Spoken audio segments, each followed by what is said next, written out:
You can be the most important person in the free world one day and almost entirely forgotten only decades later.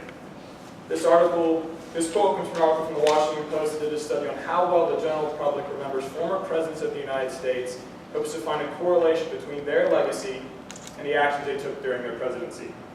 Other than the heavy majority of the population being able to name George Washington and Barack Obama, there were 6 presidents that stood out well among the rest: Abraham Lincoln, Franklin Delano Roosevelt, Dwight Eisenhower, John F. Kennedy, Richard Nixon, and George W. Bush. Now, what did these 6 presidents have in common that the other former 38 presidents of the United States did not? Now, the answer may surprise you: foreign policy. You see, each of these presidents dealt with an issue that tested their stance on foreign policy, and they were ultimately remembered for it.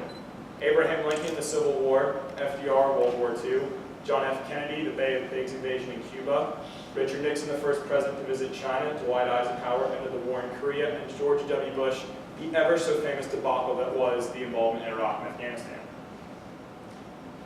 Now, obviously, some of these events were more successful than others, but one thing is clear: presidents are, for the most part, remembered for their actions on foreign policy during their presidency. As history has shown, the United States' foreign policy is ineffective and causes many more problems than solutions. The United States' national pride tells us, since we are the smartest, strongest, most free country in the whole world, that we are responsible for international peace and well-being. Today I'm going to first explain and identify the problem with America's foreign policy, talk about how it came to be over the course of the 20th century, and what changes need to be made in order to effectively help the international community. The issue with the United States' foreign policy is that the federal government cannot find a middle ground. The United States actually does a pretty good job in staying out of other countries' businesses when problems arise, because they understand that getting involved in any form or fashion is a big decision, which is great. We aren't trigger happy or eager to get into the thick of things. However, as time goes on, as the international conflict deepens, America feels as if they are handcuffed into 2 decisions. 1, stay out of it completely, stay neutral. Or 2, get involved militantly, full throttle. Now, the fact of the matter is that in most international conflicts, especially in the 20th and 21st centuries, that both of these avenues are used. However, there's a third position that I believe that the United States has forgotten about and has a tendency to skip over, which I'll talk about a little bit later. The 2 recurring reasons for the United States' inconsistency and ineffectiveness in their foreign policy is 1, passivity to a problem until the only avenue of involvement is through the military, and 2, feeling like it is America's duty to solve the international problems of the world due to our status. These 2 problems are interrelated and create a cycle that America has not been able to break. In World War I, the United States did not get involved immediately and stayed neutral for quite some time. It was not until President Johnson's bill to support the Allies with resources was vetoed, and the only way to get involved at all was through 100% military force. In the Cuban Missile Crisis, our military involvement in what is known as the Bay of Pigs invasion in Cuba is a perfect example that we believe our military strength can solve other countries' problems.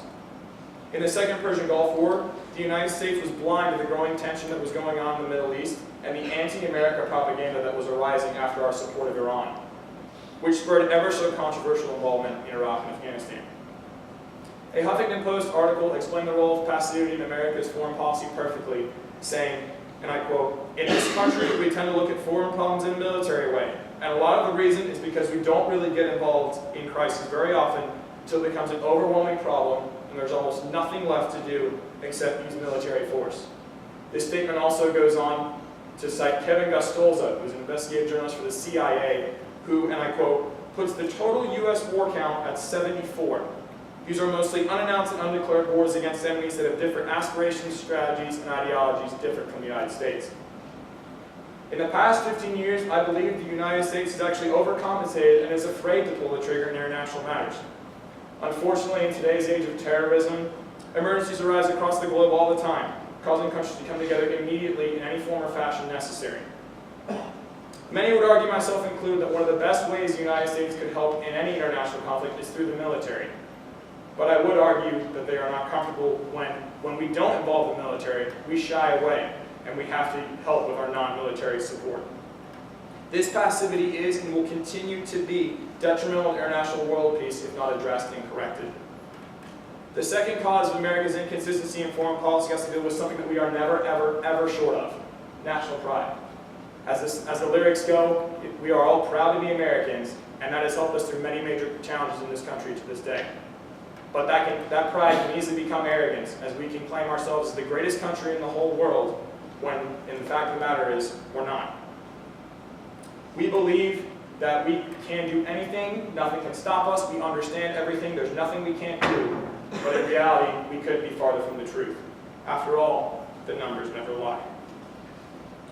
The solution to America's inconsistency in foreign policy is ever evolving, in that no international conflict is the same and there will never be a stock solution.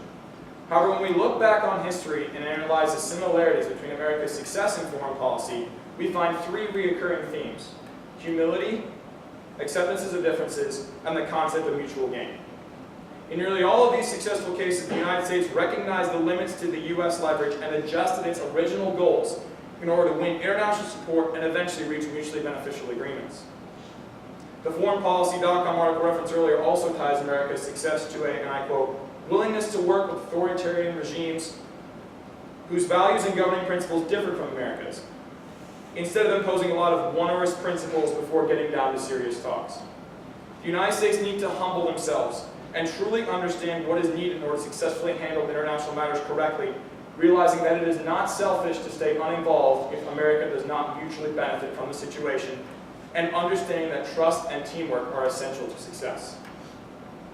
America is not incapable of handling international conflict well.